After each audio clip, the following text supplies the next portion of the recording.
Hello, my name is Marcin Dąbrowski. I am a postdoctoral research fellow at the Department of Urbanism at TU Delft.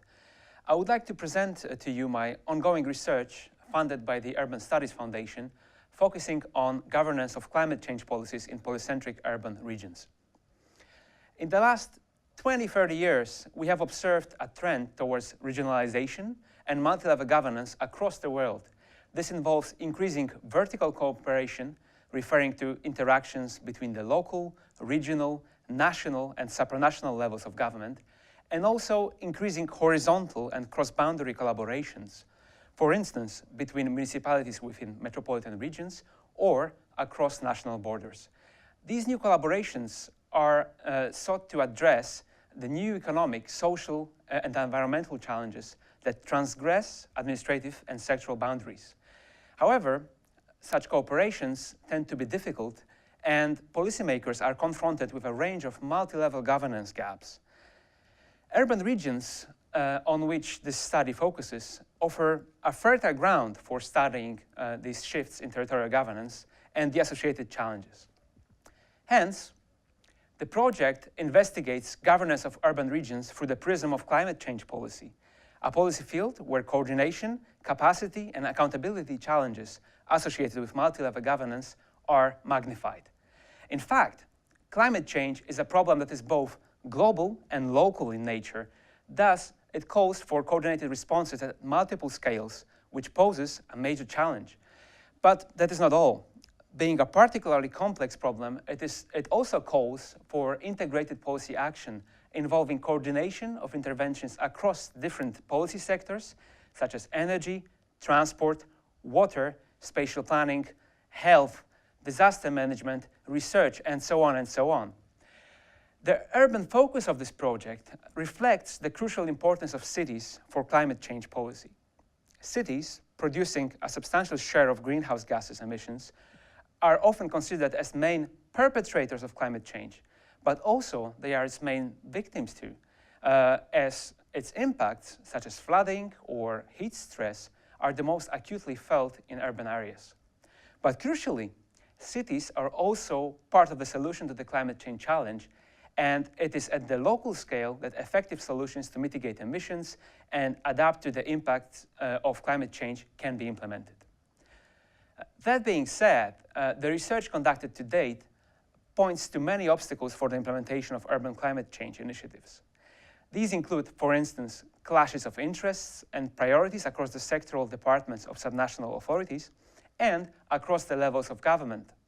Moreover, cities often lack capacity and funding to deliver effective interventions or lack the devolved authority and/or financial autonomy to engage in climate change policy.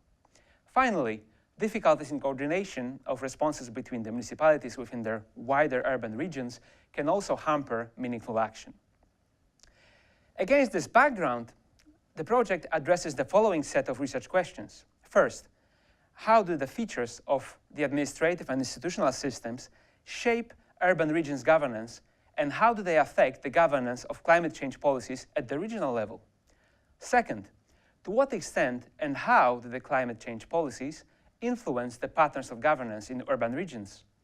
Third, what are the challenges and bottlenecks for vertical, horizontal, and cross-sectoral coordination of climate change policies in urban regions?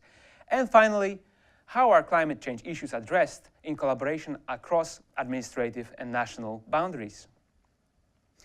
The project will answer these questions by comparing the patterns of governance of climate change policies in two polycentric regions, the Randstad in the Netherlands and the Hong Kong Pearl River Delta in China. It will do so drawing on multi-level governance as the conceptual framework and using mixed research methods. What makes the comparison between the Randstad and the Hong Kong Pearl River Delta interesting is that they share a number of characteristics while still being very different. Concerning similarities between them, first, both regions are polycentric and low-lying and are based in delta areas with high density of urban settlements and concentration of economic activity. And this makes them extremely vulnerable to the impacts of climate change. In the OECD ranking of 10 cities most exposed to coastal flooding, Guangzhou in the Pearl River Delta rank 4th in the world in terms of the biggest population exposed. The same ranking also listed 20 cities that have the most assets exposed. Here, Guangzhou ranked 2nd, while the Randstad cities of Amsterdam and Rotterdam were ranked at respectively 14th and 15th position. Thus, these delta urban regions are in a desperate need for effective adaptation policies to prevent the dramatic future human and material costs. That is why both of these regions have been pioneering urban climate change policies. Moreover, both regions are characterized by highly complex and changing governance arrangements, and in both cases, there is collaboration across borders, which is an important factor. But, as I said, there are also some crucial differences between the Randstad and the Hong Kong Pearl River Delta, which makes them fascinating cases for comparative research. First, Randstad is part of a democratic and decentralized state, while the Hong Kong Pearl River Delta region operates in a hierarchical and authoritarian system. Second, while the Dutch policymaking is participatory and consensus-based, in China it is quite the opposite.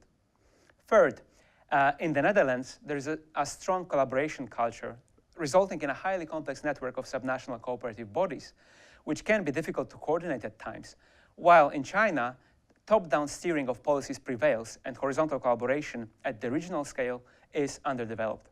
Fourth, the Netherlands is part of the European Union, and the European norms and policies affect its domestic climate change policies, while the supranational factor is of limited importance in the case of China. Last but not least, there are obviously huge differences of scale, size, and the pace of urbanization and industrialization in both regions. So what are the expected impacts of this project? By exploring climate change governance using a comparative approach, the project will shed more light on the ways in which national institutional systems shape governance of urban regions. The project will also contribute to a better understanding of urban climate change policies by examining them from a regional perspective. It can also add to the literature by taking a more dynamic view on multi-level governance, thus by looking not only at how the national governance systems affect urban climate change policies, but also vice versa, whether and how implementing those policies influences the patterns of governance in urban regions. Another aspect of the originality of this study is that it includes a focus on the under-researched cross-border issues in climate change policies. And finally, the findings from this investigation will allow for drawing some hopefully useful lessons for policymakers and practitioners. Well, I hope that I sparked your curiosity for this project, and I warmly invite you to keep an eye on its outputs. Thank you very much for your attention.